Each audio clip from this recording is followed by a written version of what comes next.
ഇനി അടുത്തത് 13ാമത്തെ ക്വസ്റ്റ്യനാണ്. 13ാമത്തെ ക്വസ്റ്റ്യൻ പിന്നെ ഞാൻ ജസ്റ്റ് പറയുന്നേ ഉള്ളൂ കേട്ടോ, വരയ്ക്കുന്നില്ല. നിങ്ങൾ ഭംഗിയായിട്ടൊന്ന് വരച്ചാൽ മതി. ആദ്യം ഒരു സ്ക്വയർ വരയ്ക്കുക. 5 സെൻറ്റിമീറ്റർ അളവുള്ള ഒരു സ്ക്വയർ വരയ്ക്കുക. എന്നിട്ട് സ്ക്വയർ വരച്ചിട്ട് 5a² ഇത് ഇങ്ങനെ ഒന്ന് വയ്ക്കുക.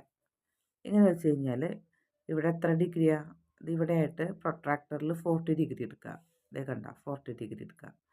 അപ്പോൾ ഈ നമ്മുടെ ഇത് സംഭവം പിന്നെ റോംബസ് ആണ്. അപ്പോൾ റോംബസ് ആകുമ്പോൾ നമുക്കറിയാം ഓൾ സൈഡ്സ് ആർ ഈക്വൽ ആണ്. അപ്പോൾ അതുകൊണ്ട് ഇവിടെ 5 സെൻറ്റിമീറ്റർ അല്ലേ, അപ്പോൾ അതേപോലെ ഇവിടുത്തെയും 5 സെൻറ്റിമീറ്റർ എടുത്താൽ മതി. ഇപ്പോൾ ഇവിടെ 40 ഡിഗ്രി അളവെടുത്തിട്ട് 5 സെൻറ്റിമീറ്റർ ഇങ്ങോട്ട് വരയ്ക്കുക. കണ്ടോ? പിന്നെ അവിടെ നിന്ന് അതേപോലെ അപ്പോൾ ഇവിടെ 40 ഡിഗ്രി ആണെങ്കിൽ അപ്പോൾ ഇവിടെ എത്രയായിരിക്കും? ഇവിടെ 140 ഡിഗ്രി ആയിരിക്കും. 140 ഡിഗ്രിയിൽ ഇവിടെ വരയ്ക്കുക. പിന്നെ അത് 5 സെൻറ്റിമീറ്റർ തന്നെ എടുക്കുക, കൂട്ടി വരയ്ക്കുക. അതേപോലെ ഇങ്ങനെ ഇങ്ങനെ വയ്ക്കുക, ഇങ്ങനെ വയ്ക്കുക. എന്നിട്ട് 40 ഡിഗ്രി അടയാളപ്പെടുത്തുക. ഇവിടെ 140 ഡിഗ്രി അടയാളപ്പെടുത്തുക. എന്നിട്ട് ഇവിടുന്ന് 5 സെൻറ്റിമീറ്റർ എടുക്കുക, അവിടെ നിന്ന് 5 സെൻറ്റിമീറ്റർ എടുക്കുക, കൂട്ടി വരയ്ക്കുക. അത്രയേ ഉള്ളൂ കേട്ടോ. അപ്പം ഞാനത് വരയ്ക്കുന്നില്ല, പറഞ്ഞു തന്നിട്ടുള്ളൂ. ഇതിനടുത്തത് പോകുന്നത് 14ാമത്തെ ക്വസ്റ്റ്യനിലേക്കാണ്. 14ാമത്തെ ക്വസ്റ്റ്യനിൽ പറയുന്നത് 9 numbers a calendar forming a square are marked are shown below. അതായത് ഒരു കലണ്ടറാണ്, 9 നമ്പേഴ്സിൻ്റെ ഒരു കലണ്ടറാണ് തന്നിരിക്കുന്നത്. അപ്പോൾ അവർ ചോദിച്ചിരിക്കുന്നത് write the diagonal pairs. Diagonal pairs ഏതാണെന്ന് എഴുതാനാണ് പറയുന്നത്. വെറുതെ എടുത്ത് ഡയഗണൽ പെയേഴ്സ് ഒന്ന് എടുത്താൽ മതി, എഴുതിയാൽ മതി. ഇത് കണ്ട നോക്കിയ ഡയഗണൽ പെയേഴ്സ് ഏതൊക്കെയാണെന്ന് ജസ്റ്റ് എഴുതാനാണ് പറഞ്ഞിട്ടുള്ളൂ. 8ഉം 24ഉം. ഇത് കണ്ട 8, 24 ഒരു പെയർ. പിന്നെ 10ഉം 22ഉം കണ്ട. ഇങ്ങനെ ജസ്റ്റ് ഒന്നിങ്ങനെ എഴുതിയാൽ മതി കേട്ടോ. ദെൻ നെക്സ്റ്റിൽ ഞാൻ പറയുന്നത് find the difference of the sum of the diagonal pairs. ഇപ്പോൾ ഡയഗണൽ പെയേഴ്സിൻ്റെ ഡിഫറൻസ് എന്തിനാ ഡിഫറൻസ് ആണ്? Sum of the diagonal pairs, sum കാണാനാണ്. അപ്പോൾ ഇതിൻ്റെയൊക്കെ സമ്മ് കാണാം. അതായത് നമ്മൾ പറഞ്ഞ ഡയഗണൽ പെയേഴ്സ് ഉണ്ടല്ലോ, 8ഉം 24ഉം. അപ്പോൾ 8ൻ്റെ 24ൻ്റെ സമ്മ് കാണാം. ഇത് കണ്ടോ, 32. പിന്നെ അതേപോലെ 10ൻ്റെയും 8ൻ്റെ 24ൻ്റെ കാണാം, പ്ലസ് ചെയ്യുക. 10ൻ്റെയും 22ൻ്റെയും സമ്മ് കാണാം. നമുക്ക് മനസ്സിലായല്ലോ, രണ്ടും ഈക്വലാട്ടാ, 32 ആണ്. അപ്പോൾ അതുകൊണ്ട് അതിന് ശേഷം അതിൻ്റെ ഡിഫറൻസ് കാണാൻ പറഞ്ഞു. അപ്പോൾ 32 മൈനസ് 32 0 കണ്ട, ഇത് കണ്ടുപിടിക്കാൻ പറഞ്ഞു. ഇനി സി ക്വസ്റ്റ്യൻ പറയേണ്ടത് വെച്ചാൽ explain using algebra why the difference of sums of diagonal pairs is always equal to in all such squares. ഇത്തരത്തിലുള്ള സ്ക്വയേഴ്സിൽ എല്ലാ ഡയഗണൽസിൻ്റെയും പിന്നെ ഡിഫറൻസ് ഓഫ് ദ സമ്മ്, ഇതിൻ്റെ ഡയഗണൽ പെയേഴ്സിൻ്റെ ഡിഫറൻസ് ഓഫ് സമ്മ് പിന്നെ ഈക്വൽ ആയിരിക്കും, എപ്പോഴും ഈക്വൽ ആയിരിക്കും എന്നുള്ളത് ആൽജിബ്ര ഉപയോഗിച്ചിട്ട് ബീജഗണിത രീതിയിൽ വിശദീകരിക്കാൻ. ഇപ്പോൾ ബീജഗണിത രീതി നോക്കുമ്പോൾ നമുക്ക് നോക്കാം. ആദ്യത്തെ എക്സ് ആയിട്ട് എടുക്കാം. പിന്നെയോ ഉണ്ടല്ലേ ഇവിടെ നോക്കി 8, 9, 10 ഒന്ന് കൂടി വരുന്നു. ഇങ്ങോട്ട് വരുമ്പോഴോ 8ഉം 7, 15, ഇങ്ങോട്ട് 7, ഇങ്ങോട്ട് 1 കൂടി വരുന്നു. കലണ്ടർ പ്രകാരം തന്നെയാണ്. അപ്പോൾ ഇവിടെ എക്സ്, x+1, x+2, x+7 ഇത് എക്സ് ആയിട്ട് എടുക്കുക. എന്നിട്ട് ഇതിനോട്ട് എത്ര കൂടണോ അതിനനുസരിച്ച് എല്ലാം കൂട്ടി എഴുതാം. +1, +2, പിന്നെ ഇത് +7, +8, +9, +14. കാരണം ഇവിടെ എത്രയായിരുന്നു? 8 അപ്പോൾ ഇവിടെ 8ൽ കൂടി 14 കൂട്ടുമ്പോഴാണ് നമ്മുടെ 22 കിട്ടുന്നത്. കണ്ടോ? അപ്പോൾ അതുപോലെ x+14, x+15, ഇങ്ങനെ x+16 ഇങ്ങനെ എഴുതാം. എന്നിട്ട് ഇവിടുത്തെ ഡയഗണൽ പെയേഴ്സ് ഏതൊക്കെയാണ്? എക്സും x+16 അത് തമ്മിൽ കൂട്ടി. ഇത് കണ്ടോ? അപ്പോൾ 2x + 16. പിന്നെ x+14ഉം x+2ഉം ഇത് കൂട്ടി 2x + 16. അപ്പോൾ ഇനി അത് തമ്മിൽ ഈ സമ്മുകൾ തമ്മിൽ മൈനസ് ചെയ്യണം. അപ്പോൾ സമ്മ് മൈനസ് ചെയ്യുമ്പോൾ 2x + 16ൻ്റെ കൂടെ മൈനസ് ചെയ്യണ്ടേ, -2x + 16. ഈ മൈനസ് കോമൺ ആണ്. ഈ 2xനും ഈ 16നും കോമൺ ആണ്. അപ്പോൾ നമ്മളിവിടെ ഒരു ബ്രാക്കറ്റ് ഇട്ട് കൊടുക്കുകയാണ് കോമൺ എന്നുള്ളതിൻ്റെ. അപ്പോൾ 2x + 16 മൈനസ് ഇൻറ്റു പോസിറ്റീവ്. ഇനി ഇതിനൊക്കെ കോമൺ ആണല്ലോ ഈ മൈനസ്. അപ്പോൾ minus into plus minus positive ആണല്ലോ 2ൻ്റെ സൈൻ. പിന്നെ മൈനസ് ഇൻറ്റു പോസിറ്റീവ് മൈനസ്. ഇങ്ങനെ ചെയ്യണം കേട്ടോ. ഇങ്ങനെ ചെയ്തെങ്കിൽ നമ്മുടെ കണക്ക് ശരിയാവുള്ളൂ കേട്ടോ. ഈ മൈനസിനെ നമ്മൾ അവഗണിക്കരുത് കേട്ടോ. അപ്പോൾ ഈസ് ഈക്വൽ ടു നോക്കൂ, ഈ പോസിറ്റീവ് 2x മൈനസ് 2x കൂട്ടാൻ പാടില്ലല്ലോ. വേറെ വേറെ സൈൻസ് അല്ല, ചിഹ്നങ്ങൾ മാറുമ്പോൾ കുറയ്ക്കണം. അപ്പോൾ 2x 0 പ്ലസ് 16 നെഗറ്റീവ് 16 0. അപ്പോൾ ഉത്തരം 0. യെസ്. ഇനി 16ാമത്തെ ക്വസ്റ്റ്യനിലേക്ക് പോവാണേ. അതിൻ്റെ ഇടയ്ക്ക് ഒരു 15ാമത്തെ ക്വസ്റ്റ്യൻ ഉണ്ട്. ഞാൻ വരയ്ക്കുന്നില്ല, ജസ്റ്റ് ഇങ്ങനെ പറഞ്ഞു തരാം കേട്ടോ. AB 6 സെൻറ്റിമീറ്റർ വരയ്ക്കുക. അതിനുശേഷം നമുക്ക് ഒരളവ് കിട്ടാനായിട്ട് രണ്ടളവിൻ്റെ ആവശ്യമുണ്ട്. അപ്പോൾ രണ്ടളവ് വരുന്നത് ഡിയിലേക്കാണ്. അതായത് എയിൽ നിന്നും ഡിയിലേക്കിൻ്റെ അളവ് 3 സെൻറ്റിമീറ്റർ. പിന്നെ ബിയിൽ നിന്നും ഡിയിലേക്കിൻ്റെ 5 സെൻറ്റിമീറ്റർ. അപ്പോൾ ആദ്യം 6 സെൻറ്റിമീറ്റർ വരച്ചു. എന്ന് പിന്നെ 3 സെൻറ്റിമീറ്റർ എടുത്ത് ആർക്കിടാം. പിന്നെ ബിന്ന് ആർക്ക് കട്ട് ചെയ്തിട്ട് 5 സെൻറ്റിമീറ്ററിൽ നിന്ന് ആർക്കിടാം. അപ്പോൾ ഒരു പോയിൻ്റ് കിട്ടും ഡി. അത് കഴിഞ്ഞിട്ട് ശേഷം ബിയിൽ നിന്നും 4 സെൻറ്റിമീറ്റർ എടുത്ത് ആർക്കിടാം. ഇപ്പോൾ നമ്മൾ ഡി കണ്ടുപിടിച്ച് കഴിഞ്ഞല്ലോ. അപ്പോൾ ഡിയിൽ നിന്നും ഒരു 2 സെൻറ്റിമീറ്റർ ആർക്കിട്ടാൽ സി കിട്ടി. ഇത്രയേ ഉള്ളൂ കേട്ടോ. വളരെ സിമ്പിളാണ്. അപ്പോൾ ഒന്ന് വരയ്ക്കുക. then അടുത്തത് 16ാമത്തെ ക്വസ്റ്റ്യനിലേക്ക് പോവാണ്. A company increased the price of a laptop at the rate of 5% every year. The current price of the laptop is 50,000 rupees. then അതായത് ഒരു കമ്പനി അവരുണ്ടാക്കുന്ന ലാപ്ടോപ്പിൻ്റെ വില ഓരോ വർഷം എവറി ഇയർ 5% വെച്ചിട്ട് ഇൻക്രീസ് ചെയ്യിപ്പിച്ചുകൊണ്ടിരിക്കുകയാണ്, കൂട്ടി വരികയാണ്.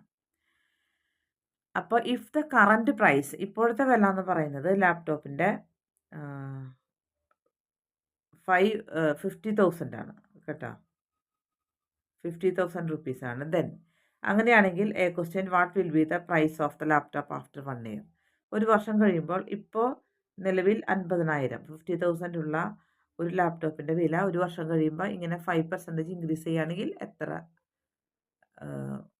റേറ്റ് ആയിരിക്കും വരിക, എത്ര പ്രൈസ് ആയിരിക്കും വരിക? അപ്പോൾ ഇങ്ങനെ കണക്ക് വന്നാൽ നമ്മൾ ഏത് ഫോർമുല ഉപയോഗിക്കണം? കോമ്പൗണ്ട് ഇൻട്രസ്റ്റിൻ്റെ ഫോർമുലയാണ് ഉപയോഗിക്കേണ്ടത് കേട്ടോ. അപ്പോൾ കോമ്പൗണ്ട് ഇൻട്രസ്റ്റിൻ്റെ ഫോർമുല ഉപയോഗിച്ചു. 5% പിന്നെ N1 അല്ല ഒരു വർഷം. അപ്പോൾ 50,000 into 1 plus 5/100 whole raise to ഒറ്റ വർഷമല്ലേ ഉള്ളൂ 1. അപ്പോൾ 50,000 ടു 1 ഇൻറ്റു 100 ഇൻറ്റു 100 105 105/100 ഒറ്റ പ്രാവശ്യം ചെയ്താൽ മതി. അപ്പോൾ കിട്ടുന്നത് 52,500 കേട്ടോ. 52,500 രൂപയാണ് ഒരു വർഷം കഴിയുമ്പോൾ ആവുക. ദെൻ ബി ക്വസ്റ്റ്യൻ ചോദിക്കേണ്ടത് എന്താണെന്ന് വെച്ചാൽ സെയിം ക്വസ്റ്റ്യനിൽ തന്നെ ആഫ്റ്റർ 2 years 2 വർഷം കഴിഞ്ഞു എന്ന് വിചാരിക്കുക. What will be the amount of increase in the price of a laptop? After 2 years 2 വർഷം കഴിഞ്ഞാൽ, 2 വർഷം കൂടി കഴിഞ്ഞ് കഴിഞ്ഞാൽ what will be the amount increase in the price of a laptop? അപ്പോൾ 2 വർഷം കഴിയുമ്പോൾ നമുക്ക് കിട്ടുന്നത് എത്രയാണ്? ഒരു വർഷം കഴിയുമ്പോൾ നമുക്ക് കിട്ടുന്നത് എത്രയാണ്? 52,500 52,500. അപ്പോൾ ഒരു വർഷം കഴിയുമ്പോൾ ഇത്രയാവും. അതിനുശേഷം 2 വർഷം കഴിയുമ്പോൾ എത്ര രൂപയാവും എന്നാണ് ചോദിക്കുന്നത്. അപ്പോൾ 2 വർഷം കഴിയുമ്പോൾ എന്ത് ചെയ്യണമെന്ന് വെച്ചാൽ ഈ ഒരു വർഷം കഴിയുമ്പോഴുള്ള റേറ്റ് എടുക്കാം. ഒരു വർഷം കഴിയുമ്പോഴുള്ള റേറ്റ് എത്രയാണ്? 52,500. എന്നിട്ട് പിന്നെ 2 വർഷം കൂടി കഴിയുമ്പോൾ ഈ എമൗണ്ട് വെച്ചിട്ട് 2 വർഷത്തെ കോമ്പൗണ്ട് പോലെ തന്നെ കാണുക. അപ്പോൾ 1 ഇൻറ്റു 100 100 പ്ലസ് 100 പ്ലസ് 5 105/100 ഇട്ടു. 2 പ്രാവശ്യം ചെയ്തു. അപ്പോൾ 2 കോമൺ സീറോസ് ആണ് വെട്ടിപ്പോണത് കേട്ടോ. ഈ 2 കോമൺ സീറോസ് വെട്ടിപ്പോയി. ഇതെല്ലാം കൂടി ഇൻറ്റു ചെയ്യാം. ഇതെല്ലാം കൂടി ഇൻറ്റു ചെയ്യുമ്പോൾ നമുക്ക് ഇത്രയും രൂപയാണ് കിട്ടുന്നത്. എന്നിട്ട് ഇവിടെ നമുക്കൊരു 100 വെട്ടിപ്പോകാണ്ടുള്ള ഒരു 100 ഉണ്ട്. ഞാൻ അറിയാണ്ട് വെട്ടിപ്പോയതാട്ടോ ആദ്യം. അപ്പോൾ ഇത് വെട്ടിപ്പോയിട്ടില്ല. അപ്പോൾ ഈ 100 ഇവിടെ ഉണ്ട്. ഈ 100 കൊണ്ട് ഇവിടെ ഡിവൈഡ് ചെയ്യുമ്പോൾ എത്രയാണ് കിട്ടുക? 0.25. അതുകൊണ്ട് ഇതാക്കുക. അപ്പോൾ ഇത് നമുക്ക് എടുക്കണമെന്നില്ല. ലാസ്റ്റ് നമ്മുടെ റുപ്പീസ് എത്രയാണെന്ന് വെച്ചാൽ 2 വർഷം കൂടി കഴിയുമ്പോൾ എത്രയാണ് 57,881 റുപ്പീസ്. 57,881 രൂപയാണ് കിട്ടുന്നത്. ഓക്കെ, ദെൻ നമ്മൾ പോകുന്നത് 17ാമത്തെ ക്വസ്റ്റ്യനിലേക്കാണ്. 17ാമത്തെ ക്വസ്റ്റ്യനിലേക്ക് പോകുമ്പോൾ നോക്കാം കേട്ടോ. 17ാമത്തെ ക്വസ്റ്റ്യനിൽ വളരെ സിമ്പിളായിട്ടാണ് അവരോട് എഴുതി വെച്ചിരിക്കുന്നത്. വളരെ സിമ്പിളായിട്ട് കുറച്ച് സംഭവങ്ങൾ എത്തിച്ചിട്ടുണ്ട്, നമുക്കത് നോക്കാം.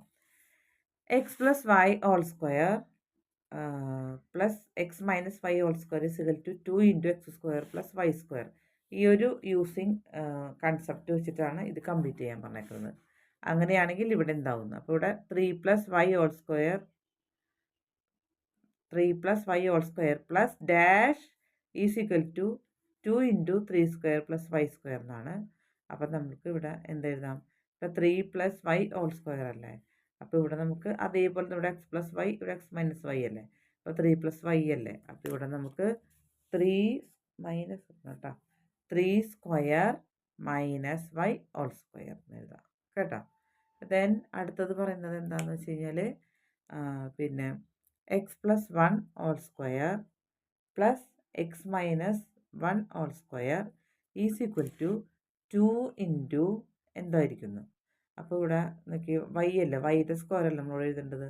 ഇവിടെ നമുക്ക് വൈ ആയിട്ട് ഇത് എക്സ് ആയിട്ട് ഇത് വൈ ആയിട്ട് അല്ലേ, ഇത് എക്സ് ഇത് വൈ. അപ്പോൾ എക്സിൻ്റെ സ്ക്വയർ ഇവിടെ എഴുതിയിട്ടുണ്ട്. അപ്പോൾ ഇനി ഇവിടെ എന്തായിരിക്കും? വൈയുടെ സ്ക്വയർ അല്ലേ.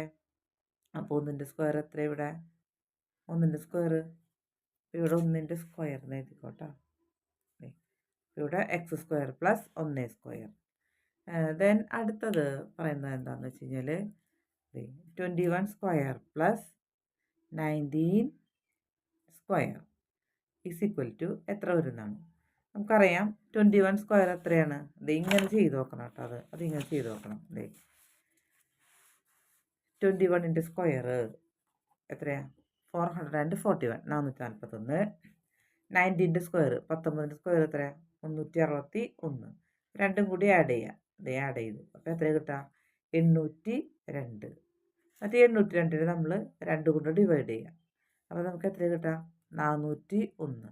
ഈ 401നെ 2 സ്ക്വയറുകളുടെ ഇവിടെയൊക്കെ സ്ക്വയറുകളുടെ 2 സ്ക്വയറുകൾ പ്ലസ് ചെയ്തിട്ടാണ് എഴുതിയേക്കുന്നത്. 2 സ്ക്വയറുകൾ പ്ലസ് ചെയ്തിട്ട് ആ സ്ക്വയറിനെ 2 കൊണ്ട് ഇൻറ്റു ചെയ്യുമ്പോൾ കിട്ടുന്ന ഉത്തരമാണ് ഇവിടെ എഴുതേണ്ടത്. അങ്ങനെയാണെങ്കിൽ ഇവിടെ 802/2 എടുക്കാം. അപ്പോൾ 802/2 എത്രയാണ്? 401. അത് 401നെ നമ്മൾ 2 സ്ക്വയറുകളുടെ സമ്മായിട്ട് എഴുതണം. അപ്പോൾ 401നെ 2 സ്ക്വയറുകൾ സമ്മായിട്ട് എഴുതുമ്പോൾ 400. 400 പ്ലസ് 1 അല്ലേ 401. അപ്പോൾ 400ൻ്റെ സ്ക്വയർ എത്രയാണ്? 20. 20 സ്ക്വയർ പ്ലസ് 1ൻ്റെ സ്ക്വയർ 1 സ്ക്വയർ. മനസ്സിലായേ? 401നെ നമ്മൾ 2 സ്ക്വയറുകളുടെ സമ്മായിട്ട് എടുക്കുക. അപ്പോൾ 400 പ്ലസ് 1. അപ്പോൾ 400ൻ്റെ